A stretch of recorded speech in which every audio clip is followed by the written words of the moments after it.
I love talking about these women writers because it is such a rich history.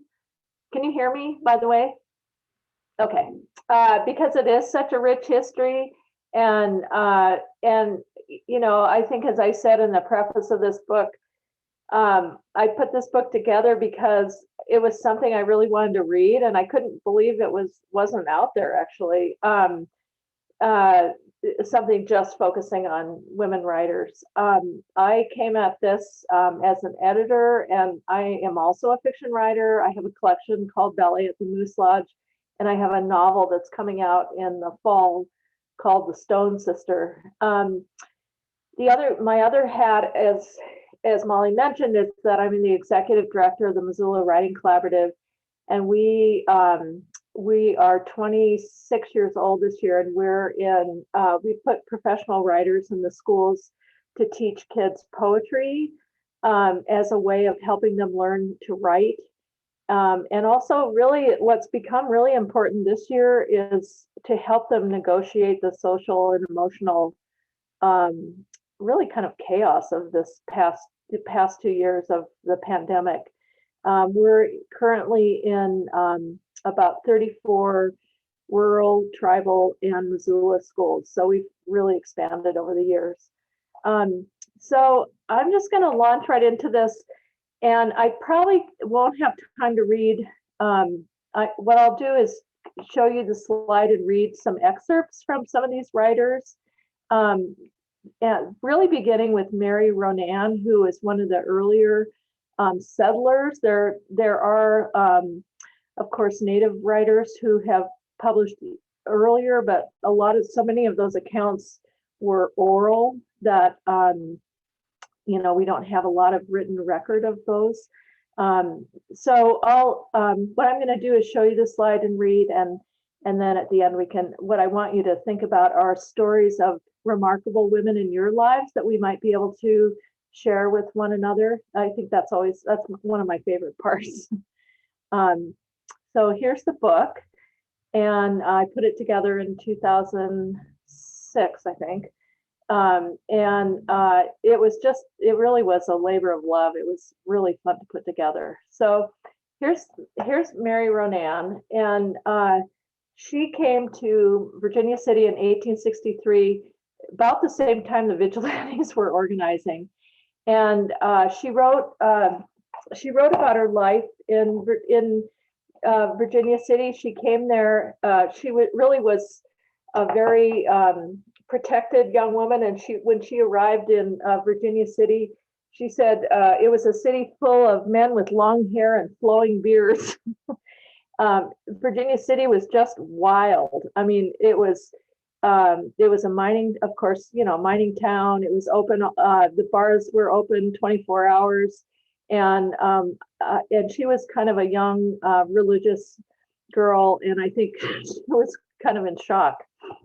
She married a fellow named Peter Ronan, who is an Indian agent, and they moved and went to live in the Jocko Valley, and they lived up there for the rest of their lives. So I'd like to read this excerpt from her book, which describes what it was like, running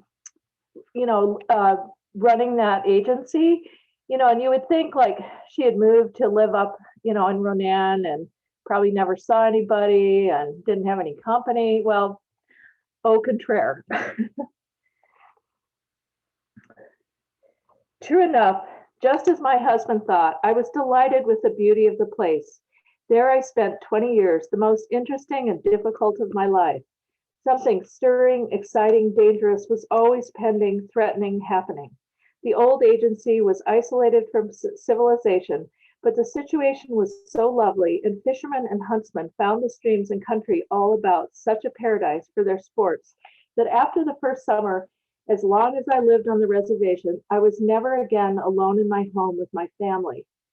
As there was no hotel nearer than Missoula, a half-day's journey by wagon or on horseback, and my husband was lavish in his hospitality, all comers were our house guests for as long as they chose to stay. Keeping my household organized, attending the needs of growing children, the assistant demands of a baby, during most of those years there was a child under 3 years of age, counseling with my husband when, in our mutual concerns, we felt that two heads were better than one. All this combined to keep me in the midst of enthusiastic activity and burning with a sense of quickened and multiplied conscience. My difficulty came upon me in having to play the gracious host almost continually to members of Indian commissions, transcontinental surveys and railroad commissions, senatorial commissions on appropriation for the reservation, special agents of the government, generals of the army and other officers, a papal delegate, archbishop, bishops and priests, an English and Irish earl, a French count, sportsmen from abroad, the East and the West, scientists, millionaires, journalists in search of a story, celebrities, friends, relatives, and Indians, chiefs, tribesmen, and their women with papooses. There was no retinue of trained servants in the background to prepare and serve food and to dispense the other necessities and comforts for this multitudinous and very human pageant of guests. My help usually consisted of a Chinese cook, an Indian laundress, and a young girl to act as nursemaid for the children and to help me with the sewing, for I made nearly all my clothes and the children's. I am glad to remember that in those busy years, I never felt overworked or abused or longed for my little children to grow up. There was always something especially appealing about the worn little shoes scattered about in the evening, which made me resolve that the next day I would try to be more patient and sweeter. I was like, do you think you have a problem with summer guests? So the next person, one of the things that was so fun about doing this book is it really kind of follows the development of Montana. And the next piece I'm going to read is from Nanny Alderson. She wrote a wonderful book called A Bride Goes West with Helen Hunt Jackson, who is a journalist. And you know, she was an interesting person because she came from from Virginia, from a plantation. So you know, she had this very pampered, very luxurious life, and then moved out to Montana on a ranch, and of course with her husband, and you know, had a very, very different life. And she writes about that. And what's interesting about her story and some of the stories following this is when a lot of, you know, you see in a lot of the literature that these women write, there, you know, there's this a kind of optimism and enthusiasm and delight, you know, as people are coming out. And that really changes over the years as people kind of face the realities of the isolation, particularly among women, the isolation, also the farming change. I mean, the climate changes. You know, later there's a long drought preceding World War II, and you know, the realities of trying to make it on a homestead, settle in. But in Nanny Alderson, you really see kind of the enthusiasm of that early time. This is just an excerpt from A Bride Goes West. Sometimes I wonder if too much hasn't been said about the grim aspects of frontier life. Later on in my marriage, I came down to hard, bare facts, to loneliness and poverty. But that first spring and summer, I was anything but lonely, in spite of the lack of women. I had much to learn and hard work to do, but I had no children to look after. I lived in surroundings of great beauty. I was happy in my marriage, and pioneering still seemed rather romantic. We had plenty of visitors. Although the ranches were far apart, our near neighbors being 5 to 10 miles distant, the men were always riding around looking for lost horses or moving stock, and as summertime approached, reps from miles away, even hundreds of miles, would come riding by on their way to join the roundup, or they would stop with us. A rep was a cowboy sent out by his outfit to represent them on some other part of the range and gather up stray cattle bearing their brand. There were no fences. The cattle drifted for many miles, and these riders came to us from long distances, from Belle Fourche in South Dakota, from Sundance on the edge of the Black Hills. Each would be traveling with a string of horses, his bed packed across the back of one. He would ride in, turn his horses in with ours, and stay for a meal or a night.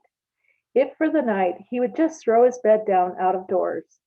Later, I heard that quite a joke was made on the roundup about the number of reps who found it necessary to pass by the Zook and Alderson Ranch. Once a week, the mail came by horseback courier from the Birdie post office, 25 miles across the divide. Often it brought belated and unexpected wedding presents. The carrier was a young red-headed cowboy named Fred Banker, who spent the weekend with us, making the return trip to Birdie on Monday. As he was a pleasant fellow with a good singing voice, he was quite an addition to our musical evenings. And he and Johnny Brown and my husband soon learned all the songs I knew on the guitar. One week, he brought a motherless colt he had picked up on the road over. Apparently, the Sioux Indians who were visiting the Cheyennes had left it by accident or because it was too weak to travel. When Freddie rode over the hill, the appearance of extra bulk in the saddle occasioned some wonder at first. As he rode up, he said, "There was no wedding present for you this mail, so I brought you this colt." About the same time, one of the bachelor neighbors brought me a motherless calf, also carried across his saddle. So I sent to Helena, the state capital, to have a brand recorded, and thereupon entered the stock business. Our firm's brand was the sugar bowl and spoon. My individual brand was the first three letters of my maiden name with a bar underneath, TIF.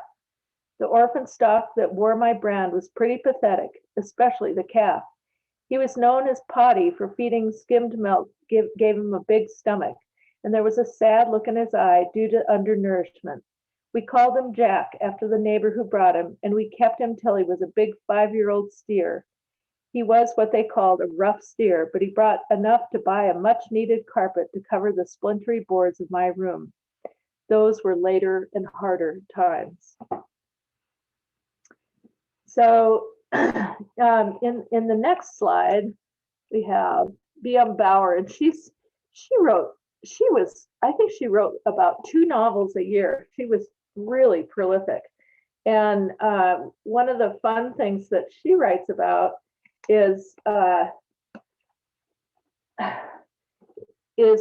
phenomena of the mail order bride.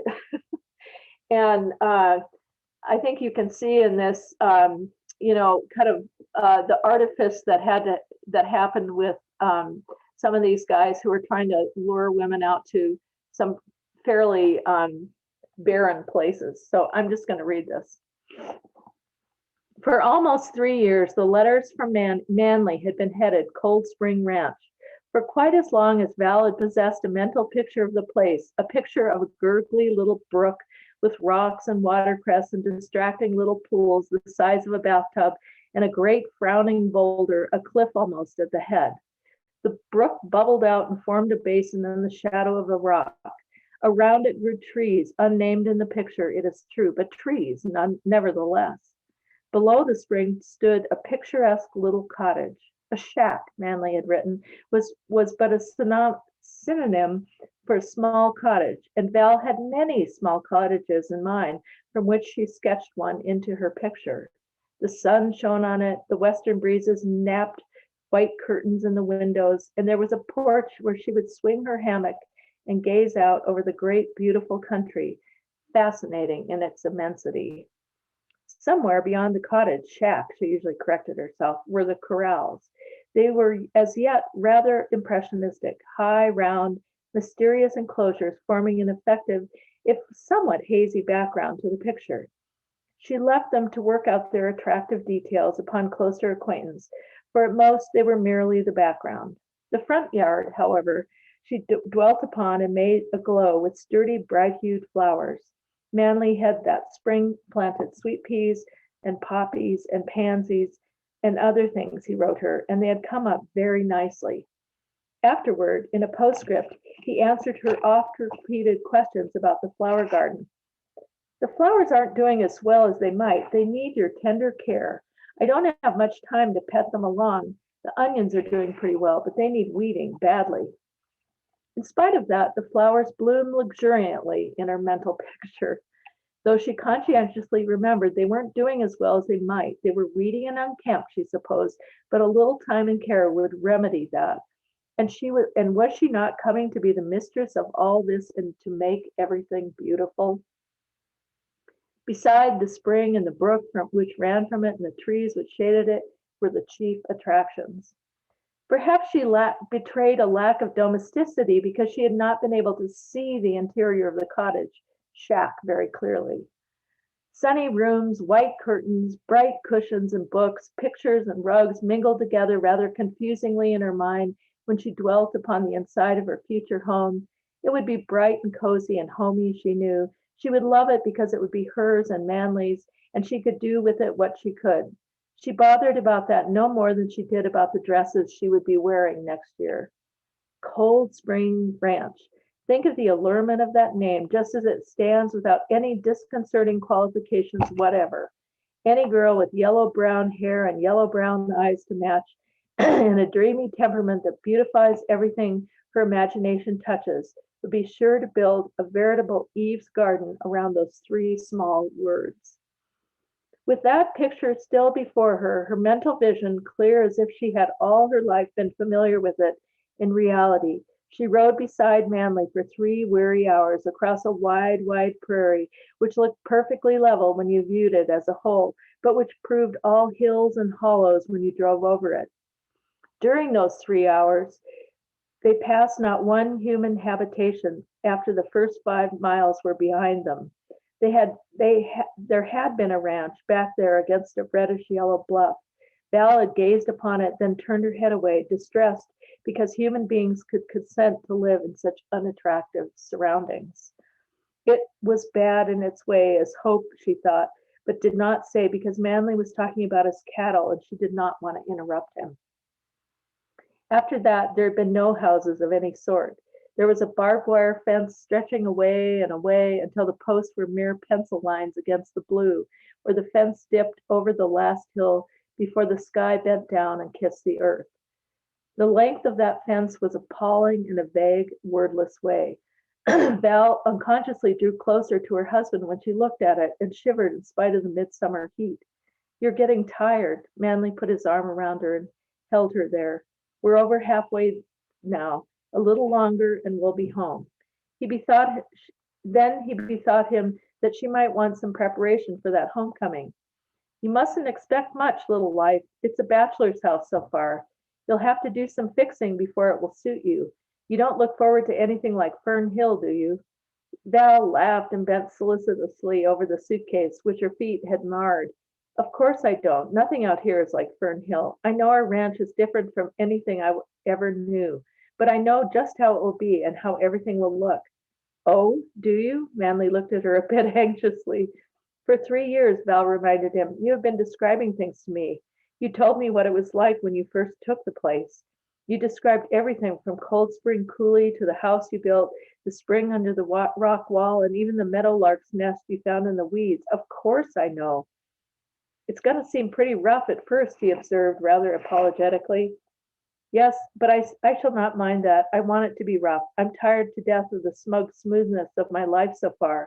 Oh, if you only knew how I hated Fern Hill these last 3 years, especially since I graduated. Just the same pretty little lives lived in the same petty little way, day in and day out. Every Sunday, the class in Sunday school and the bells ringing and the same little walk of 4 blocks back there and back. Every Tuesday and Friday, the club meeting, the Merry Maids, and the mascot, both alike, where you did the same things, the same round of calls with Mama on the same people twice a month, the year round, the little social festivities. Ah, Manly, if you only knew how I longed for something rough and real in my life. It was very nearly what she said to the tired-faced teacher on the train. Well, if that's what you want, you've come to the right place, he told her dryly. Later, when they drew close to a red coulee, in which he said was the far side of Cold Spring Coulee, she forgot how tired she was and felt every nerve quiver with eagerness. Later still, when, in the glare of a July sun, they drove around a low knoll, dipped into a wide parched coulee, and then came upon a little barren habitation enclosed in a meager fence of barbed wire she thought so detestable She shut her eyes mentally to something she could not quite bring herself to face. He lifted her out, tumbled the great trunks upon the ground before he drove on to the corrals. Here's the key, he said, if you want to go in. I won't be more than a minute or two. He did not look into her face when he spoke. Val stood just inside the gate and tried to adjust all this to her mental picture. There was the front yard, for instance, a few straggling vines against the porch, and a sickly cluster or two of blossoms. Those were the sweet peas, surely. Excuse me. The sun-baked bed of pale green plants without so much as a bud of promise, she recognized after a second glance as the poppies. For the rest, there were weeds against the fence, sun-ripened grass trodden flat, yellow gravelly patches where nothing grew, and a glaring, burning sun beating it all down. The cottage? Never afterward did she think of it by that name, but always as a shack. Was built of boards placed perpendicular with battens nailed over the cracks to keep out the wind and the snow. At one side was a lean-to kitchen, and on the other side was a porch that was just a narrow platform with a roof over it. It was not wide enough for a rocking chair, to say nothing of swinging a hammock. In the first hasty inspection, this seemed to be about all. She was still hesitating before the door when Manley came back from putting up the horses. I'm afraid your flowers are a lost cause, he remarked cheerfully. They were looking pretty good 2 or 3 weeks ago. This hot weather has dried them up. Next year we'll have water down to the house. All these things take time. So you can see, the perception versus reality of coming out to, a very arid West. So check my time here. Okay. So Mary Mclean, who lived from 1881 to 1929, lived in Butte when, Butte was rocking, the mines were going. Butte was the biggest city in Montana. It was, it's when Butte had the Opera House, and the mines were going 24 hours a day.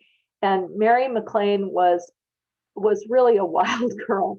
She wrote, I always loved to include this piece because it just is such a great picture of Butte at the time. But she too she was really, she was a feminist, she was fiery. She wrote this memoir called The Story of Mary Mclean, and that it came out in like 1902, and it sold 100,000 copies, which was remarkable at that time. Of course, everyone in Butte was just outraged by it, but of course they had to have a copy of the book. She was bisexual. She later moved to Greenwich Village, and then even later on moved to Chicago and made a silent film called Men Who Have Made Love to Me. And the sad thing was she died early, and I think in her 30s, and ended up in a rooming house, very poor. But her work has really come back into vogue, because she's a remarkable writer, and she has such a contemporary sounding voice. So excuse me, I'm just going to read this short piece about Butte. The town of Butte presents a wonderful field to a student of humanity and human nature. There are not a great many people, 70,000 perhaps, but those 70,000 are in their way unparalleled. For a mixture from miscellany, variedness, bohemianism, where is Butte's rival? The population is not only of all nationalities and stations, but the nationalities and stations mix and mingle promiscuously with each other, and are partly concealed and partly revealed in the mazes of a veneer that belongs neither to nation nor to station, but to Butte. The nationalities are many, it is true, but Irish and Cornish predominate. My acquaintance extends widely among the inhabitants of Butte. Sometimes, when I feel in the mood for it, I spend an afternoon in visiting among diverse, curious people. At some 4th of July demonstration or on a miners' union day, the heterogeneous herd turns out. This is where I have to draw breath. There are Irishmen, Kellys, Caseys, Callahans, staggering under the weight of much whiskey, shouting out their Green Isle maxims. There are the festive Cornishmen, ogling and leering, greeting his fellow countrymen with alcoholic heartiness, and gazing after every feminine creature with lustful eyes. There are Irish women swearing genially at each other in shrill pleasantry, and 5 or 6 loudly vociferous children for each. There are round-faced Cornish women likewise, each with her train of children, their suave, sleek sporting men just out of the bathtub, insignificant lawyers, dentists, messenger boys, plungers without number, greasy Italians from Meterville, greasier French people from the boulevard, ancient miners, each of whom was the first to stake a claim in Butte, starved-looking Chinamen here and there, a contingent of Finns and Swedes and Germans, musty, stuffy old Jew pawnbrokers who've crawled out of their holes for a brief recreation, dirt-encrusted Indians and their women in dirty gay blankets from their flea-haunted camp below the town, box wrestlers who are as common as Butte as barmaids in Ireland, swell, flashy-looking Africans, respectable women in white aprons tied around their waists and sailor hats on their heads, who have left the children at home and stepped out to see what was going on, innumerable stray youngsters from the dark haunts of Dublin Gulch, heavy restaurant keepers with toothpicks in their mouths, a vast army of dry goods clerks, the paper-collared gentry, miners of every description, representatives from Dogtown, Chicken Flats, Busterville, Butchertown, and seldom seen suburbs of Butte, pale, thin individuals who sing and dance in beer halls, smart society people in high traps and tally-hos, impossible women, so-called, though in Butte no one is more possible, in vast hats and extremely plaid stockings, persons who take things seriously and play the races for a living, beer jerkers, biscuit shooters, soft-shoed Mexicans and Arabians, the dregs, the elite, the humbly respectable, the off-scouring, all thrown together and shaken up and mixed well. Wow. That's just an amazing mouthful to describe Butte. So May Vonfer was a Swedish immigrant, and the piece that is in this book is a story called The Kiskies, and I edited this book with Sue Hart, and I was so grateful to her because while I knew a lot of the contemporary women writers, she knew many of these historic women writers, and every time when we were out working on this book, reading this book together, every time she would read this, she would cry because it is, I think, one of the most beautiful stories about Montana, and it's far too long to read, but I want to just read you just a little bit of this because I love this portrayal of a frontier school and these homesteader children. But I would really encourage you to read it. This story was translated in something like 26 languages and was one of the best American, was chosen as one of the best American stories. It's just a gorgeous story.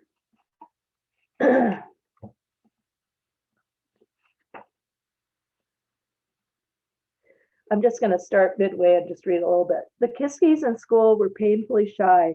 Rudolph, the oldest, going on 11, hid his timidity under a sullen demeanor. Once in a while, however, he could be beguiled to join in a game of pum-pum pull-away or horseshoe pitching. He was a good pitcher. Margaret, next in age, expressed her shyness and wistfulness.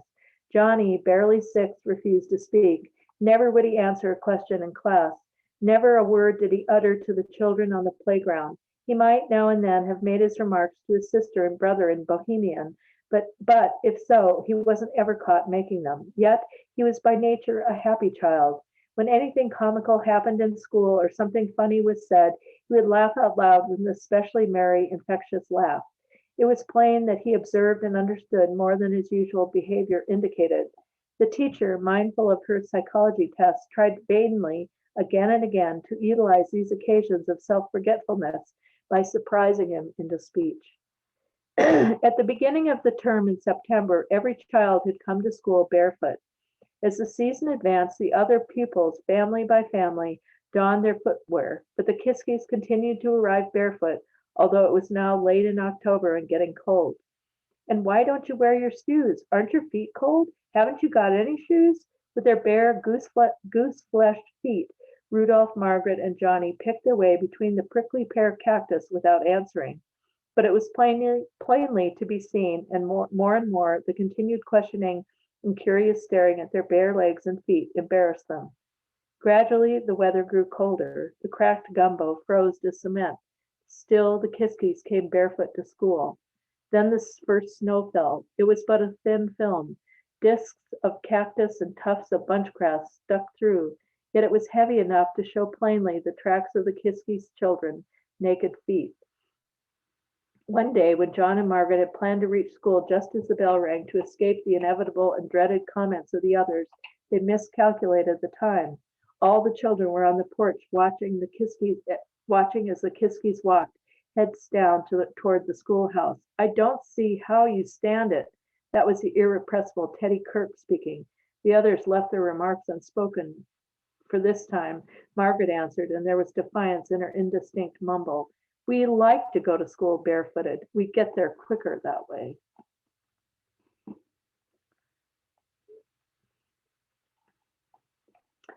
So Greystone coats, now we're kind of moving into a different era. And one thing I wanted to mention was Greystone coats, Mae Bonfer, and this next writer, Gwendolyn Hayes, all were encouraged by H.G. Merriam at the University of Montana. They helped him as editors with the Frontier magazine, and he often employed them even after they had graduated. So, that was a really remarkable thing that he that he helped with. And she went on to write a novel called Black Cherries, and another one that just was recently reissued by Drumlemon Press called Clear Title. She's a beautiful writer. She had a story called Wild Plums I just used recently in a short story class. But very delicate. She writes a lot about homesteaders and how difficult and isolating it was, particularly for girls and women on these homesteads.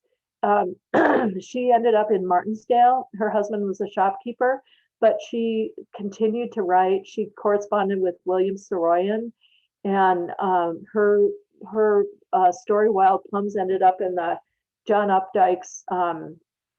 He had a book about the century's best short stories, and she was in that book. Highly recommend it. Gwendolyn Hayes, I'm just going to read you quickly a poem of hers. She was another, she won the Nation Poetry Prize. She helped her father edit The Scientific Farmer. She lived in Billings. And she won a number of poetry prizes and continued to write.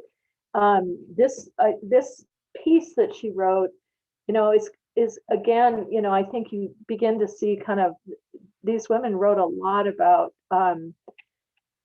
the difficulties of being on ranches and the isolation, the effects of isolation on women in the West.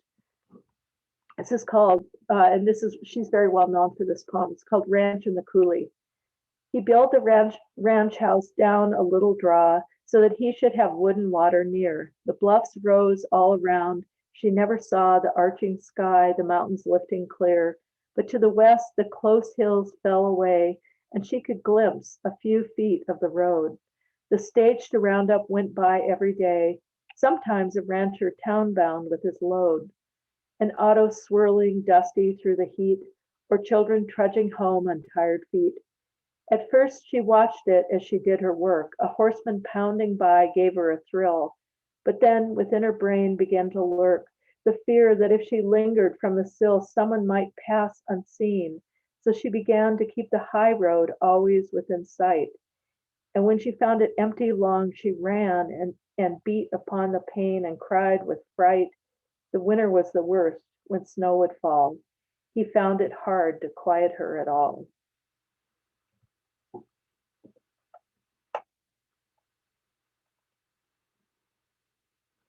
So Frida Fliegelman was a great character. She was from Helena, and she was very well educated. She went. She got her education in on the East Coast at Columbia, and she did a. She was a sociologist, and she wrote this her dissertation, and then ended up coming back to Helena, and she was a suffragette, and she was really working hard to get women the vote, and she was her father was was the owner of Fliegelman's department store, and he had remarried, and she was out trying to canvass for women's votes on the on street corners, and her mother-in-law told her if she was going to do that, she better not come home. She couldn't come home that night, and so she continued to canvass on the street corners and went to stay in a hotel and charge it to her father. Anyway, she was quite a character. I'm trying to find. Oh, here she is. Anyway, she was very well educated, very smart, and I guess she had two apartments. So one apartment was so filled with books that she had to get the apartment next to it just to live in. So I always love this poem about, it's called Hall Bedroom Scholar. And it's kind of like a new kind of frontier poem. Hall Bedroom Scholar. Longing for plentiful shelf space, the mind roams in wishful expectation among well-ordered drawers and card catalogs, like a pioneer who, gazing on broad prairies, sees the clean-laid furrows of plotted lands as plotted fields as ripening grain. Okay, I'm trying to watch our time here. So Mildred Walker was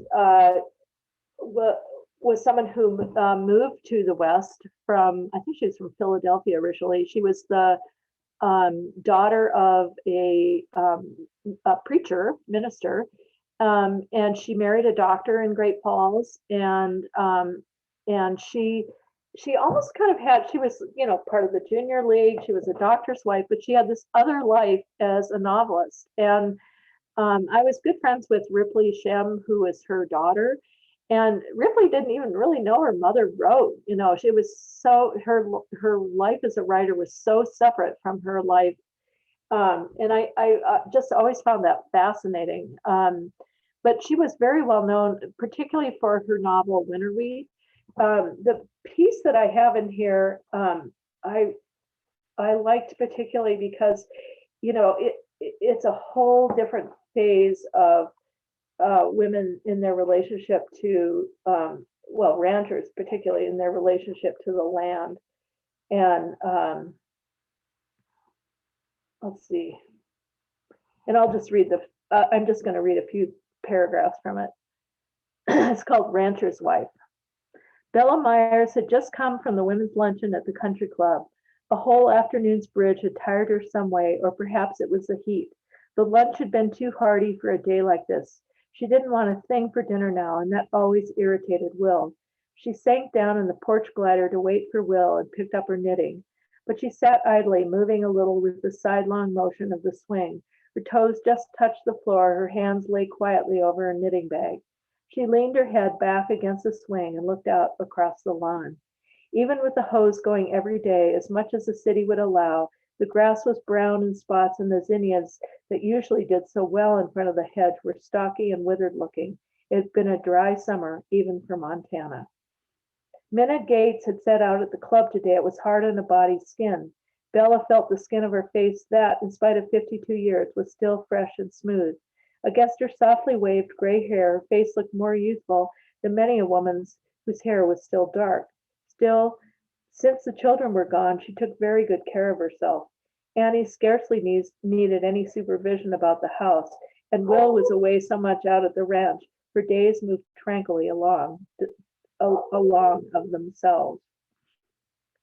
She saw Will's car turn the corner. Will could never keep the car washed because of the trips out to the ranch. It was certainly dusty enough now. Will drove up to the curb and got out. He looked more tired tonight, more stooped, it seemed to her. Maybe it was just that he was in his ranch clothes and the trousers were always out of press. Bella smoothed her lips between her thumb and forefinger in a nervous little gesture she had. She shoved forward toward the edge of the swing and then stood up. Hello, Will. Hello, hot enough, isn't it? Will Myers took off his felt hat and rubbed his hand across the red line of the hat band had left across his forehead. Brush your hair back, Will. It makes you look old when it's mussed, Bella said instinctively. She always wanted to fix him up a little. That was the worst of having a rancher for a husband, she felt. He never looked real slick like the men who had positions in town. Most of the time, she forgot he was a rancher. The ranch was so far in the background, providing the comfortable income back of the pleasant life on Elm Street, keeping Lucy in summer school this minute. So you can see, very different, the ranch now is kind of in the background and not in the foreground. So I'm just mentioning Patricia Godaki because she was my poetry teacher, and actually when I was putting this book together, she died. But she was an inspiration for a lot of the more contemporary writers in this book. And she was not from Montana. She was originally actually from Dartmouth, New Hampshire, or from Lebanon, New Hampshire, but wrote quite a bit about Montana, but wrote very lovingly about the nature in Montana. But I want to end my talk with our new poet laureates who also were students of Patricia's, as I was, Melissa Kwasny and Mandy Smoker. Both of them they're remarkable. This is the first time we've had a poet laureate, we've had a co-poet laureates. These two women are remarkable, a remarkable team and remarkable writers, and I would really encourage you to try to catch them. They also do a Humanities Montana program, so they might be a great for your program. And I just thought I'd end with a piece of Mandy's, and then we could go on and have questions.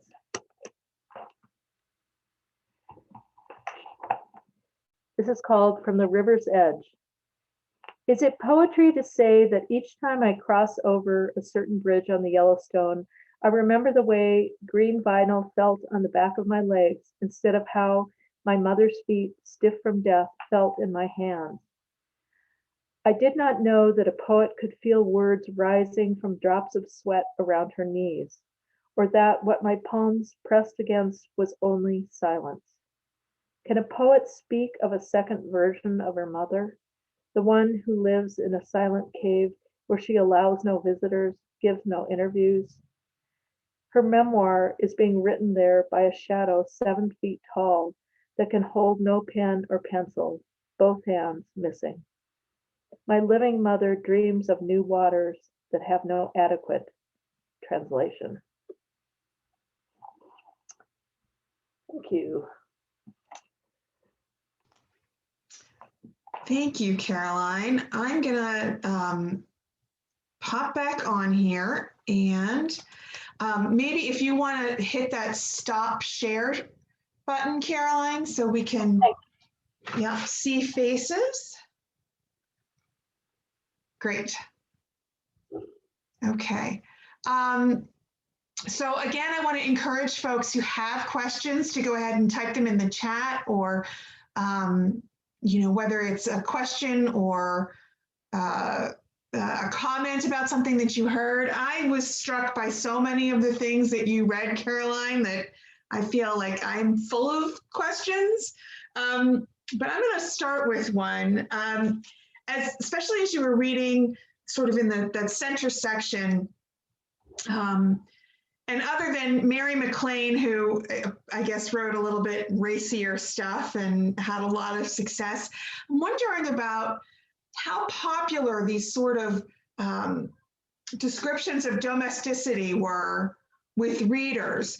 That lovely section about the Kiskies and walking to school barefoot.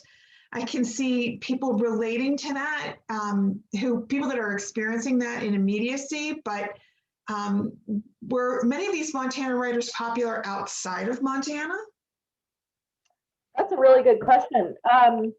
Some were, definitely that story was, it was it was published, it was translated into all these different languages.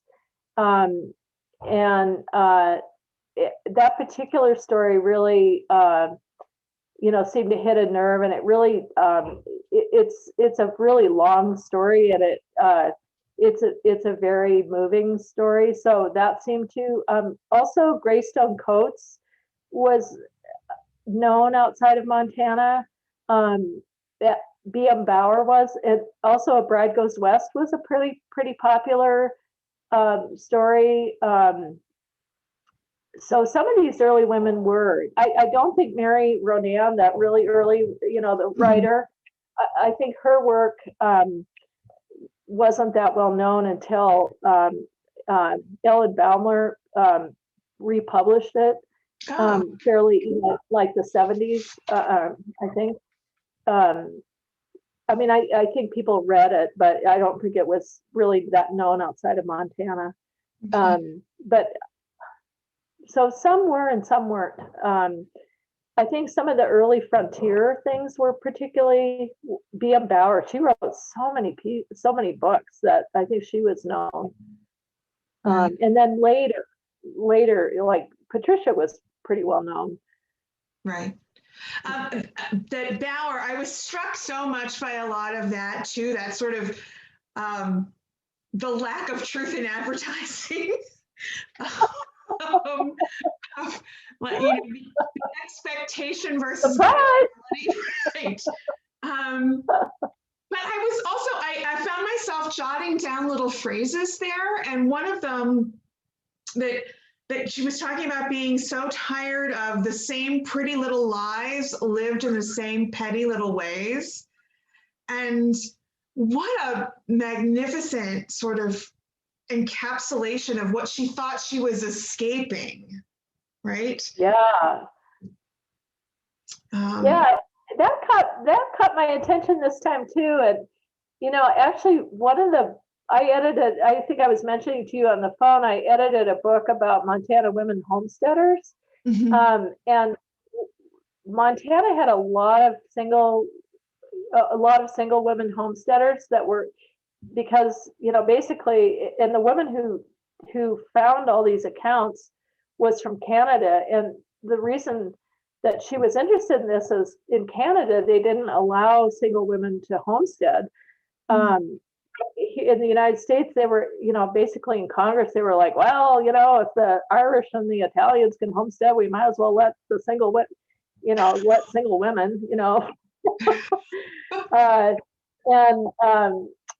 so they let women who were widowed and single women and women who were divorced homestead. So there were a lot of women who homesteaded at the time, and a lot of the reason that women did that was kind of for the same reasons. It really struck me reading it this time. Some came out escaping, bad marriages, or because their husbands had died, and that was a way for women to get land if they didn't have money. But also there were these three young women, the Binks sisters, and they were great. They were so funny, and they were just there. They just wanted to have an adventure. And that there was that same sense, like, let's break out of this, this boring little lives, where everything's just so predictable. Right. It seems it's such a almost feminist act to just escape what the societal norms were and come out here. But what challenges they faced, and what I think that's sort of an amazing story. I also loved Mary Mclean's description of all of the different kinds of people in Butte. Again, truly a melting pot of all the different people in the country, but right here in this, 70,000 people in Butte. Yeah. Really makes me kind of rethink my perceptions of the history of Montana. Yeah, I think that I think it's just remarkable how just how diverse it was. I don't think you see that quite as much, especially in Butte today. But yeah, just that sense of that melting pot. You forget about the Black churches and and of course we had, the different tribes and so on. But Right. yeah, people really came out for looking for opportunity. Yeah.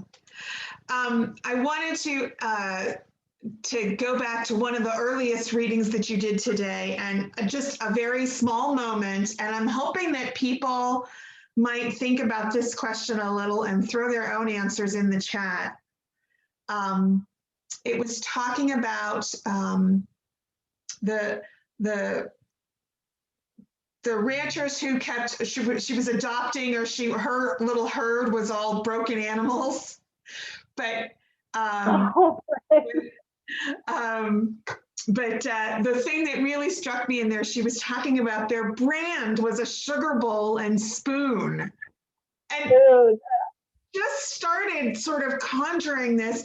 If I had a brand, what would it be? I'm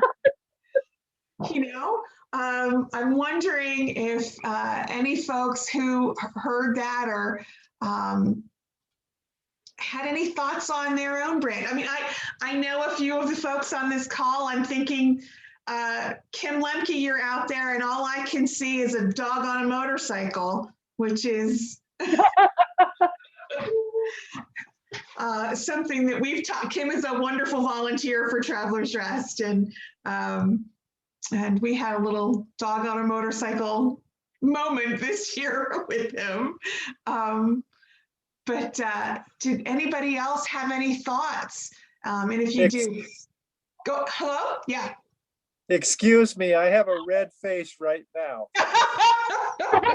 I'm sorry, Kim. It just sort of popped into my head. No, that's fine. I just enjoyed it. Vicki just popped in and said that her brand would have to include a camera. Yeah, it was just that moment. For me, to simplify everything into a single image that could fit on a brand. What a challenge to sort of I know. Symbolize yourself. Oh, here's another one. I have one that would be, a butterfly made out of her initials. That's a pretty thought. Oh, that's a great idea. I like that, Eve. Very creative. Yeah. So does anybody, sometimes, go ahead, Molly. No, you go ahead. I have a different thought.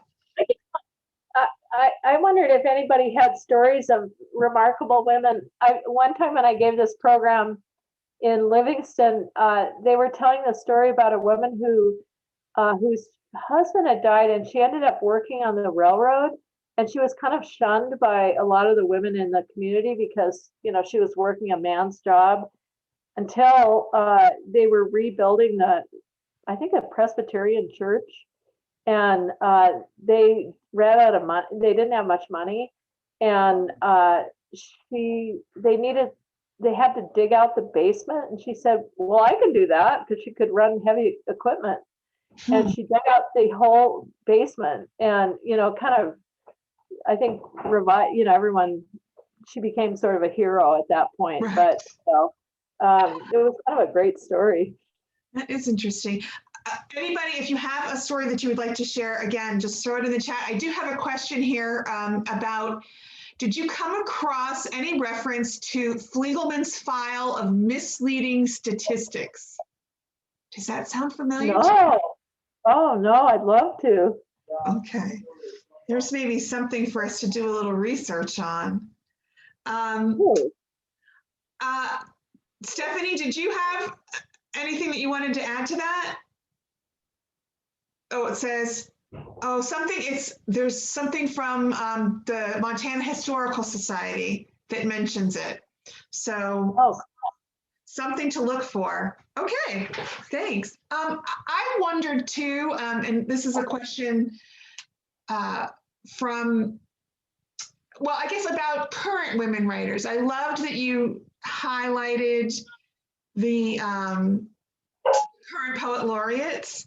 Are there women working in Montana today that we should all be running out and buying books, or is it just support all of your local authors? oh, there are. I mean, Dee McNamer has a new book coming out. There's a lot of women who are in here, but who have continued writing. Deb Earling is fantastic, and I usually have her on here, and it's like I just run out of time. Right. She's a wonderful writer. Okay. Oh gosh. I mean, Mandy and Melissa are wonderful. This program, there have been so many good young women who have come out of this program. And Dee's book will be out actually in April next month. And what's her last name? Dee McNamer, and her book is Aviary. And it's set in the fun thing is it's set in not a nursing home, but it's a, but it's a comedy. It's really funny. Great. She's fantastic. Tammy Holland is great. She was our former poet laureate. Mm-hmm. Cheryl Nothey. I could just keep rattling off.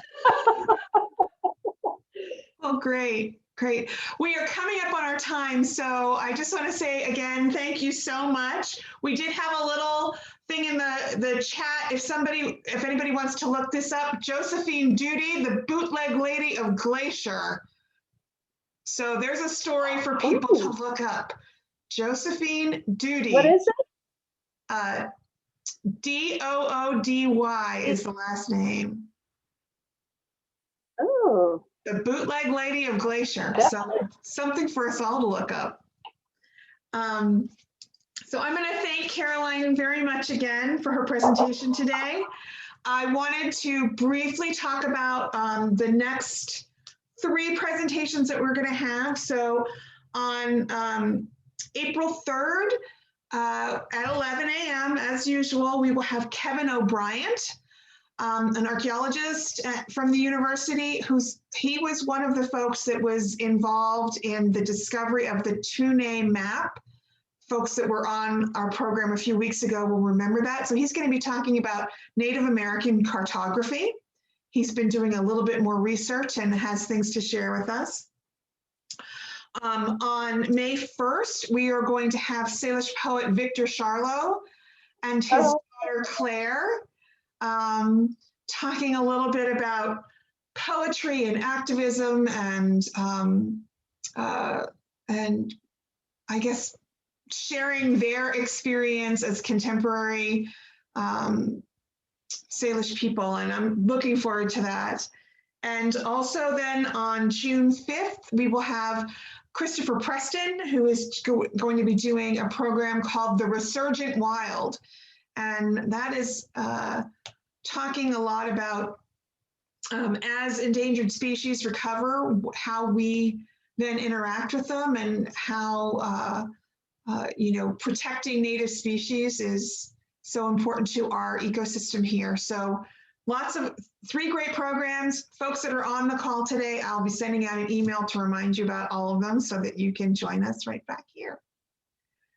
So again, Caroline, thank you so much. This was lovely. Lots of great comments in the chat right now for you that I will forward on later. Just thanking you for a great program. So We Oh, appreciate thank you so much. And for everybody, we'll see you back here on April 3rd. Have a great little spring break and we'll see you again soon. Bye-bye. Thank you, Molly.